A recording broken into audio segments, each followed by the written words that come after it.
오늘은 하나님 그 아름다운 이름, 하나님 그 아름다운 이름이란 제목으로 말씀을 상고합니다. 지금 이 시편을 왔다 갔다 하는 데는 그 이유가 있습니다. 제가 연대기 성경의 순서대로 말씀을 나누다 보니까 연대기 성경을 그렇게 편집을 해놨어요.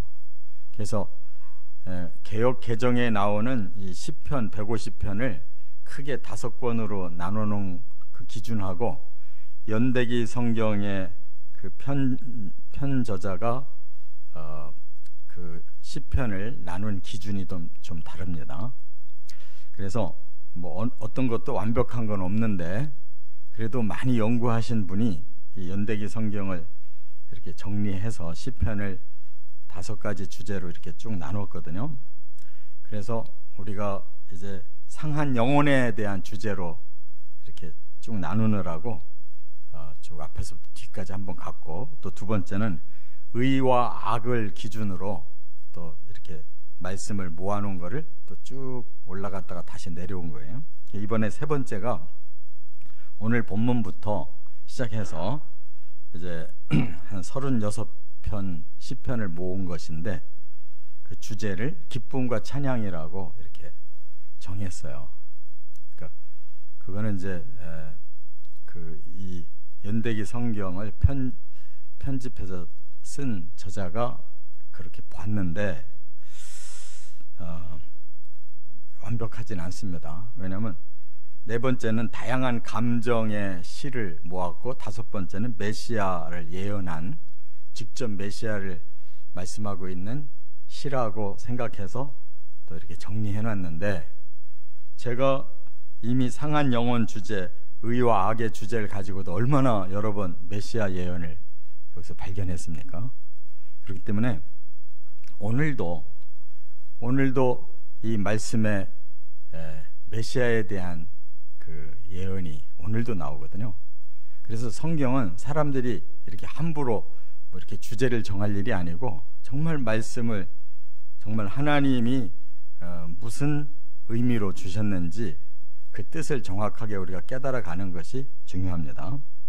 그래서 오늘은 하나님을 굉장히 찬양하고 있는데, 겉으로 보이면 굉장히 찬양하고 있어요. 그래서 주제를 기쁨과 찬양이라는 주제로 그 집어넣은 첫 번째 말씀이지만 그 정도가 아니라는 거죠. 더 들어가면 하나님 그 이름이 얼마나 아름다운지요, 어찌 그리 아름답습니까? 라고 감탄하는데, 이 여기 아름답다라는 뜻은 이 아디르라고 하는 원어를 썼어요. 히브리 원어를. 근데 이거는 여러 가지 뜻이 있어요. 더 아주 그 중요한 뜻은 하나님의 위대하심을 말하는 거예요. 하나님 어찌 그리 위대하십니까? 하면서 그 하나님의 이름이라고 이렇게 이제 그 말씀을 한 거예요. 하나님은 얼마나 위대하신지요, 이런 감탄사고, 또 위엄, 하나님은 얼마나 위엄이 있으신지요, 또 하나님은 얼마나 존귀하신 분이신지요, 이런 뜻이에요. 그런데 이제 그 뜻 중에는 아름다우십니다라는 뜻도 있다, 그 말이에요. 아무튼 이 저자가 다윗이라고 나오는데, 다윗은 어려서부터 목동 생활을 했거든요.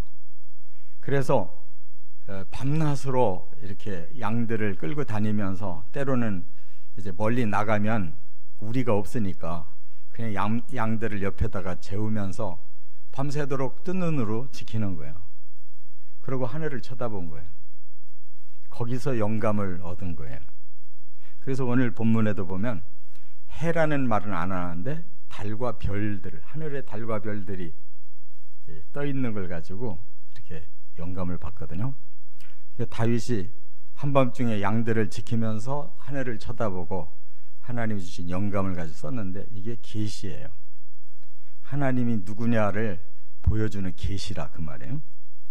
그래서 얼마나 위대하신 하나님이신지를 발견했다는 겁니다. 그래서 하나님을 3가지 일을 하신 하나님으로 다윗이 표현하고 있는 거예요. 첫째, 1절, 3절, 9절에 보면 창조주이시기 때문이다 하는 거예요. 다윗은 그 하나님이 지금 이 자기가 보고 있는 이 하늘을 지으셨고, 또 자기가 양떼를 그 무리를 이끌고 다니는 이 땅도 다 하나님이 지으셨다라는 것을 깨달아요. 그래서 하나님 어찌 그리 위대하십니까? 라고 고백하는 말씀인데, 지금 1절에 이미 설명했죠. 여호와 우리 주여, 주의 이름이 온 땅에 어찌 그리 아름다운지요, 주의 영광이 하늘을 덮었나이다. 그러니까 하늘도 땅도 다 하나님의 이 피조물입니다. 하나님 작품입니다. 어찌 그리 위대하시고 어찌 그리 아름답고 어찌 그리 위엄이 있으십니까? 이런 뜻이에요. 그래서 창조주 하나님의 그 영광을 느끼고 이렇게 표현한 거예요. 그렇기 때문에 3절에는 직접적으로 이렇게 기가 막힌 단어를 썼어요. 주의 손가락으로 만드신 주의 하늘과 주께서 베풀어 주신 달과 별들을 내가 보오니. 다윗의 눈으로 밤하늘을 쳐다봤어요. 그랬더니 저 달이 떠 있고 별들이 초롱초롱 떠 있는데, 어쩌면 주의 손가락이 그렇게 위대하신지 저런 걸 어떻게 다 만드셨습니까? 그런 뜻이거든요. 그러니까 하나님은 장인 중에 장인. 되게 기술 좋은 사람들이 장인이라고 그러잖아요. 그 사람들 손으로 만지면 그냥 아주 기가 막힌 작품들이 나오듯이 하나님의 손가락은 어찌 그리 위대한 장인이십니까? 그런 뜻이에요. 이와 같이 조금만 사람들이 생각을 깊이 하고 이 자연 만물을 쳐다보면 이 자연 만물 속에 하나님이 계시되어 있는 거예요. 로마서에서도 사람은 하나님 앞에 나중에 심판당할 때 핑계댈 수 없다. 눈으로 본 자연 세계가 하나님을 증거하고 있고, 양심이 하나님 증거하고 있고, 율법이 하나님 증거하고 있고, 복음을 전해서 다 알려줬는데 하나님이 없었다, 이렇게 말하는 자들은 심판을 면치 못한다는. 할렐루야. 우리 사람들의 본성 중에 하나님 알게 돼 있어요. 그래서 우리의 이 지정의만 가지고도 이 세계를 쳐다보면 이거 하나님 솜씨 아니고는 안 된다, 알거든요. 그래서 이렇게 감탄을 하는데 그 정도가 아니에요. 두 번째, 2절에 보면 공의의 심판자이시기 때문이다 라고 고백해요. 이 다윗은 그냥 눈에 보이는 이 천지 만물만 보고 하나님 창조주이십니다, 영광스러우신 분입니다 라고 고백하는 걸로 끝나는 게 아니에요. 더 심오하게 지금 깨달아요. 다윗은 양치기이기 때문에 항상 그 양들의 그 원수가 있어요. 대적자가 있어요. 그래서 때로는 뭐 사자도 곰도 쳐 죽였다고 성경에 나오잖아요.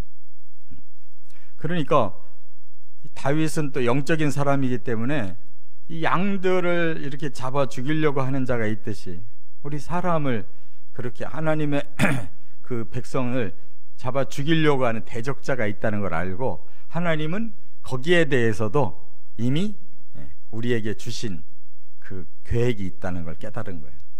그래서 2절에 이렇게 말해요. 주의 대적으로 말미암아 어린 아이들과 젖먹이들의 입으로 권능을 세우시며, 이렇게 말했는데 이 굉장히 대조적이죠.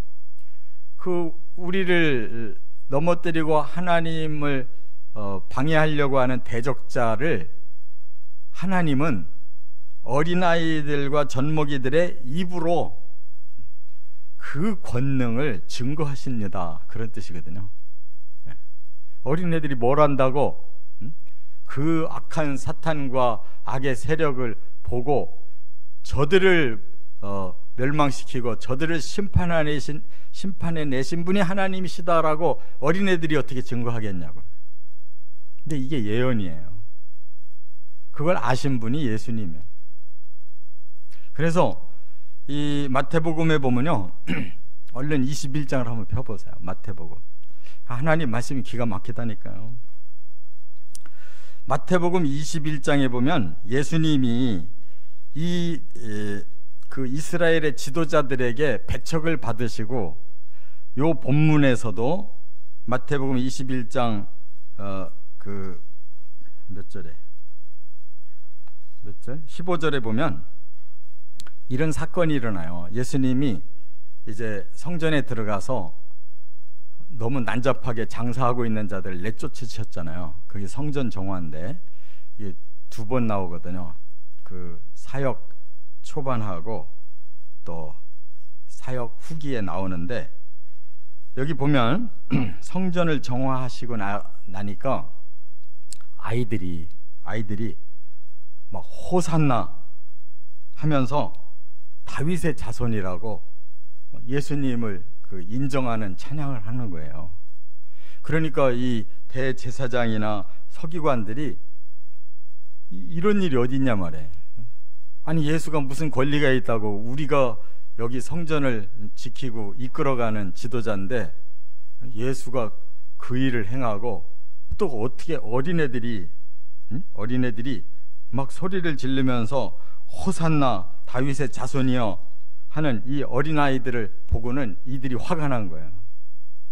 그래서 막 예수님에게 막 항의를 하니까 예수님이 16절에 뭐라고 그랬어요? 예수께서 말하되 그들이 하는 말을 듣느냐? 예수께서 이르시되 그렇다. 어린 아기와 젖먹이들의 입에서 나오는 찬미를 온전하게 하셨나이다 함을 너희가 읽어본 일이 없느냐? 이미 메시아가 이렇게 악한 자들을 심판하고 그 하나님의 권능을 보여줄 것을 어린 아이들이 증거할 거라고 예언하신 기록된 말씀 너희들이 못 읽어봤냐? 그 말씀이 바로 오늘 본문 이 8편에 지금 2절이라 그 말이에요. 깨달으시 바랍니다. 그러니까 예수님은 시편 8편을 그냥 완전히 통달하고 계셨다가 자신이 메시아의 심판권을 가지고 성전을 정화할 때 어린아이들이 그렇게 찬양을 하리라고 성경에 예언한 것이 오늘 이루어졌지 않냐, 그 얘기예요. 그러니까 이거는 영적인 깊은 그 세계를 통달하는 예수님 외에는 아무도 모르는 거예요. 그걸 우리들에게 가르쳐 주셔서 우리도 영감을 가지고 깨달아 보니까 하나님이 이렇게 심판자로서 이렇게 오시는구나라는 것을 깨달았다는 거예요. 그 공의의 심판자이시기 때문에 지금 다윗은 이 땅에 악한 자들을 하나님 반드시 멸하시는 하나님이시구나 라는 것을 깨달았다, 그런 뜻이에요. 그러니까 하나님은 어린아이의 입을 통해서도 이렇게 하나님이 공의의 심판의 하나님이시라고 이렇게 증거를 하는데, 이 어른들은 영이 막혀 있고 오히려 악에 완전히 사로잡혀서 모른단 말이에요. 몰라요. 어린애들보다 훨씬 못하단 말이에요. 이런 겸손함을 이렇게 고백하는 이런 이 다윗의 그 찬양이 얼마나 놀라워요. 깨달아야 될 줄 믿습니다. 하나님은 반드시 공의의 심판을 하시는 거예요. 세 번째, 4절부터 8절에 또 하나 하나님이 하신 위대한 일이 있다는 거예요. 구원자이시기 때문입니다 라고 고백해요. 여기 4절부터 8절까지 보면요, 언뜻 보면 하나님이 어찌 그리 사람을 사랑하셔서 이렇게 존귀하게 해놓으셨습니까? 라는 글로 읽어지거든요. 그런데 그것은 사람은 실패했기 때문에 이럴 자격이 없어요. 다시 말해서 아담, 죄짓기 이전에 아담은 바로 하나님의 목적이 그렇게 지으셨어요. 그러나 하나님 앞에 죄를 지은 후에 아담, 사람이라는 단어는 하나님이 아담이라고 하질 않았어요. 오늘 본문에 이 사람이라는 이 단어는 에노시라는 원어를 썼는데, 이 사람이라는 에노시 뜻은 연약한 존재라는 뜻이에요. 죄짓고 저주받고 연약한 존재, 하나님은 어찌 그렇게 생각해 주셨습니까? 그랬는데 뒤에 인자가 그랬어요. 무엇이기에 주께서 그를 돌보시나이까 그랬어요. 그러면 이 뒤에 인자는 누구냐면 바로 이 죄지은 아담 에노시의 인간들을 구원하러 오신 하나님의 아들이에요. 그래서 다니엘서에 아주 분명하게 예언을 주셨어요. 한번 다니엘서 보세요. 다니엘서 7장을 한번 보세요. 7장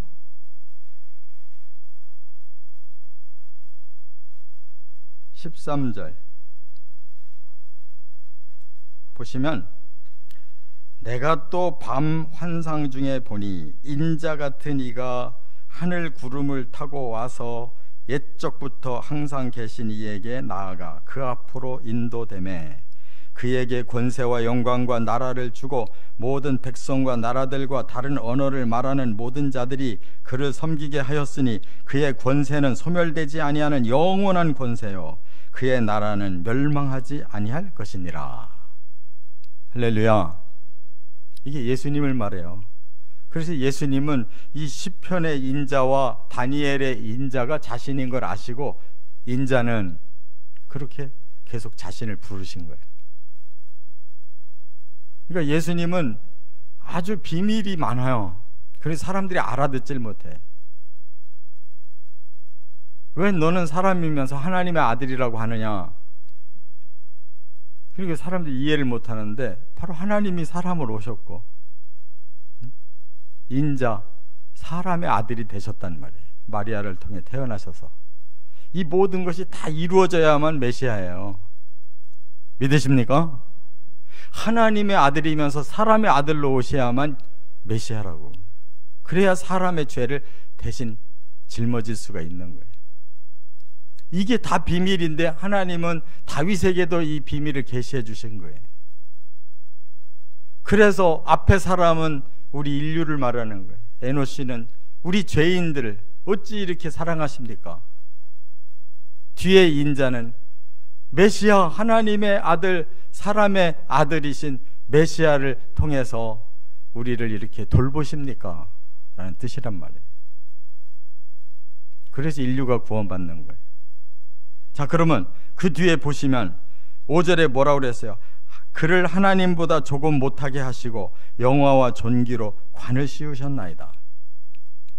우리 사람들은 하나님보다 못한 거는 맞는데 영화와 존귀로 관을 씌울 만큼 이렇게 의로운 자가 없어요. 그럼 누구겠어요? 하나님이 사람 되셔서 오신 예수님만이 이 말씀을 받을 자격이 있는 거예요. 할렐루야. 하나님보다 못한 존재로 스스로 오셨는데 결국은 메시아는 그 모든 사람을 구원하고 다시 하나님의 자리로 올라가실 거기 때문에 그래서 영화와 존귀로 관 씌우셨다고 이렇게 말씀을 하신 것으로 믿으시기 바랍니다. 그리고 6절에 보면 주의 손으로 만드신 것을 다스리게 하시고 만물을 그의 발 아래 두셨으니 모든 것을 다시 제자리로 정리를 해놓으실 유일한 구원자시라는 거예요. 사람만이 아니라 모든 만물, 사람을 위해 주신 만물까지도 다 정리하실 분이에요. 근데 이거는 제가 해석한 얘기가 아니에요. 히브리서 2장 5절에 이렇게 예언을 해놓았다니까요. 예언이 성취됐다고. 얼른 히브리서 보세요. 히브리서 2장 보세요. 5절부터 한번 보세요. 뭐라고 했는지. 하나님이 우리가 말하는 바 장차 올 세상을 천사들에게 복종하게 하심이 아니니라. 그러나 인가가 어디에서 증언하여 이르되 사람이 무엇이기에 주께서 그를 생각하시며 인자가 무엇이기에 주께서 그를 돌보시나이까. 그를 잠시 동안 천사보다 못하게 하시며 영광과 존귀로 관을 씌우시며 만물을 그 발 아래 복종하게 하셨느니라 하셨으니 만물로 그에게 복종하게 하셨은즉 복종하지 않은 것이 하나도 없어야 하겠으나 지금 우리가 만물이 아직 그에게 복종하고 있는 것을 보지 못하고, 바로 예수님이 우리를 구원하러 오셨는데 우리의 영혼이 구원받았고 아직 우리의 몸은 완전한 구원에 아직 못 이르고 있다 그 말이에요. 그러면서 이제 예수님이 장차 바로 이 구원을 완성하시면 이 모든 것은 이루어진다라고 히브리서 기자가 이렇게 증거하고 있어요. 이 본문 가지고. 할렐루야. 예수님이라는 거예요. 자, 그러면 이 구원자가 바로 하나님이신데 하나님이 하나님보다 못한 존재, 히브리서에서는 지금 천사라고 천사보다도 못하다 이렇게 증거를 하고 있는데, 우리는 사람은요 이 땅에 죄를 짓고 사는 동안에는 천사보다 못해요. 그러나 예수님의 구원으로 완성되면 천사보다 더 승해요. 천사가 시종들이 되는 거예요. 시종. 천국에서는 우리는 하나님의 아들이고 천사는 하나님의 종들이며 우리의 시종으로 일하는 자들이에요. 할렐루야. 이렇게 예수님은 스스로 낮아지셔서 우리를 구원하기 위해 오셨지만 장차 그 구원을 완성하고 영화와 존귀의 관을 다시 쓰시고 하나님 우편에 계실 거예요. 그렇게 되면 6절부터 8절까지 모든 피조물들을 다 다시 온전케 하시고 모든 것을 다 통일시키실 거라고 에베소에서도 말씀했잖아요. 그러니까 이렇게 시편의 말씀 짧은 10절이지만 이 말씀 풀으려면은 막 창세기부터 계시록까지 전부 연결되어 있단 말이에요.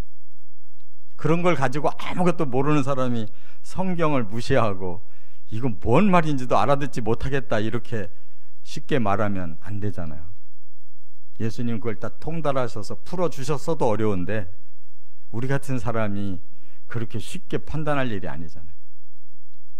그래서 다윗이 영감만 가지고 깨닫고도 이렇게 하나님 그 아름다우신 이름 얼마나 위대하신지 얼마나 존귀하신지 이렇게 찬양했단 말이에요. 우리도 그의 10분의 1이라도 좀 깨닫고 그런 고백을 하며 사시기를 주의 이름으로 축원합니다.